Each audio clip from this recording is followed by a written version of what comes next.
अनन्तसंसारसमुद्रतारनौकायिताभ्यां गुरुभक्तिदाभ्यां वैराग्यसाम्राज्यदपूजनाभ्यां नमो नमः श्रीगुरुपादुकाभ्याम्। कवित्ववारासिनिशाकराभ्यां दौर्भाग्यदावाम्बुदमालिकाभ्यां दूरीकृतानम्रविपत्तिताभ्यां नमो नमः श्रीगुरुपादुकाभ्याम्।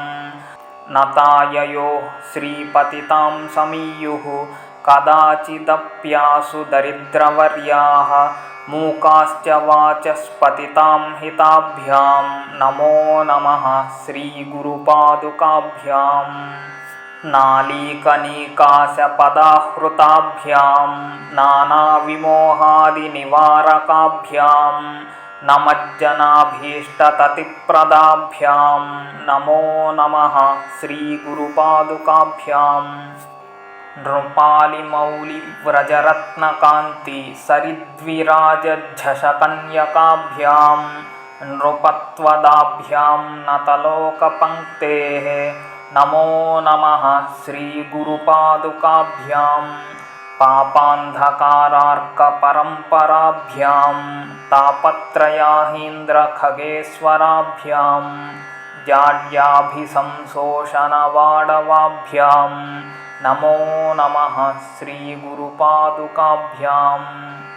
शमादिषट्कप्रदवैभवाभ्यां समाधिदानव्रतदीक्षिताभ्यां रमाधवाङ्घ्रिस्थिरभक्तिदाभ्यां नमो नमः श्रीगुरुपादुकाभ्याम्।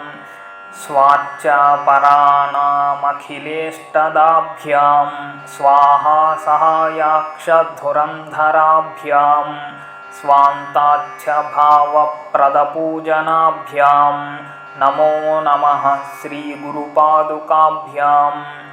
कामादिसर्पव्रजगारुडाभ्यां विवेकवैराग्यनिधिप्रदाभ्यां बोधप्रदाभ्यां धृतमोक्षदाभ्यां नमो नमः श्रीगुरुपादुकाभ्याम्।